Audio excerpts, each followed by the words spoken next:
భజగోవిందం 7వ శ్లోకము. బాలస్తావత్క్రీడాసక్తః తరుణస్తావత్తరుణీసక్తః వృద్ధస్తావచ్చింతాసక్తః పరసే బ్రహ్మణి కోపి న సక్తః. భజ గోవిందం భజ గోవిందం గోవిందం భజ మూఢమతే. బాలస్తావత్క్రీడాసక్తః తరుణస్తావత్తరుణీసక్తః వృద్ధస్తావచ్చింతాసక్తః పరసే బ్రహ్మణి కోపి న సక్తః. భజ గోవిందం భజ గోవిందం భజ గోవిందం మూఢమతే. భజ గోవిందం భజ గోవిందం గోవిందం భజ మూఢమతే. భావము: బాల్యములో ఆటలయందు ఆసక్తి, యవనములో యువతులపై ఆసక్తి, ముసలితనములో మనస్సు నిండా చింతలే. పరమేశ్వరుని యందు ఆసక్తి ఎవ్వరికీ ఉండదు. గోవిందుని భజించు, గోవిందుని కీర్తించు, ఓ మందమతి గోవిందుని సేవించు.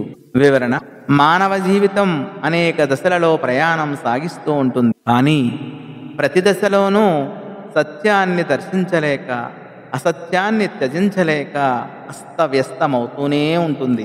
మానవ జీవన యాత్రలో మొదటి దశ బాల్యం.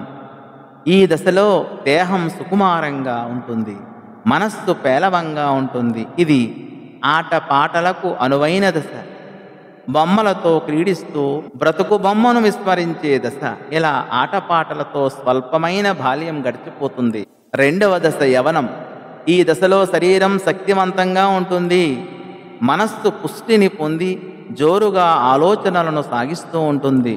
హృదయంలో కోరికలకు చోటు చేసుకుంటుంది. వ్యామోహంతో మనసు ఊగిపోతూ ఉంటుంది. కోరికల సుడిగుండం అంతర్యంలో తయారవుతుంది.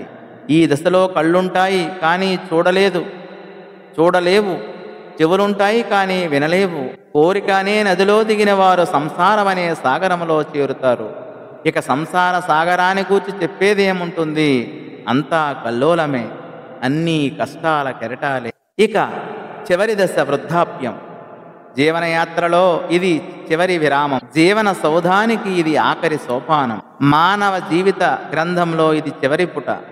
ఈ దశలో క్రొత్తధనం ఏదీ ఉండదు, అంతా చర్వణమే, పశువులా నెమర వేసుకోవడమే. గతంలో చూసిన వాటినే ప్రస్తుతం మనసులో చూస్తూ ఉండటం, బాల్యం నుండి ఇష్టపడి చవి చూసిన అనుభవాలను ఊహలలో దర్శిస్తూ ఉండటం. ఇలాగే కాలం గడిచిపోతూ ఉంటుంది. అభిమానాలు, అభిరుచులు, అనుభవాలు అన్నీ కలిసి కబ్బిలాలు చెట్టును పట్టుకొని వేలాడినట్లు చిత్తాన్ని పట్టుకొని వేలాడుతూ ఉంటాయి. బాధలు వెన్నంటే ఉంటాయి, భయాలే తోడుగా ఉంటాయి. దశలు ఇలా దొర్లిపోతూ ఉంటాయి, ఆశలు అంతరిస్తూ ఉంటాయి. బాల్యంలో బాగు తెలిసి రాలేదు, యవనంలో యథార్థం అర్థం కాలేదు. దశలు ఇలా దొర్లిపోతూ ఉంటాయి, ఆశలు అంతరిస్తూ ఉంటాయి. బాల్యంలో బాగు తెలిసి రాలేదు, యవనంలో యథార్థం అర్థం కాలేదు, వృద్ధాప్యంలో అభివృద్ధి అనేది అగోచరం. అన్ని దశలు ఇలాగే అన్యాయమైపోతున్నాయి. పరమాత్మను చింతించేదెప్పుడు? బ్రతుకంతా చింతలే గాని చింతన కొనసాగేదెప్పుడు? అజ్ఞాన తెరలు మరుగయ్యేదెప్పుడు? నిత్య వెలుగులు ప్రకాశించేదెప్పుడు? అందరిది ఇదే బాట. అందమైన బాటలో చరించేదెవరు? ఆనందమైన బాటను వరించేవారెవరు? అచ్యుతుని పొంది తరించేవారెవరు? ప్రయత్నాలెక్కడ, ఫలితాలెప్పుడు? అంతా అయోమయం, జీవి అగచాట్లు అనూహ్యం అని ఈ శ్లోక భావం. స్వస్తి.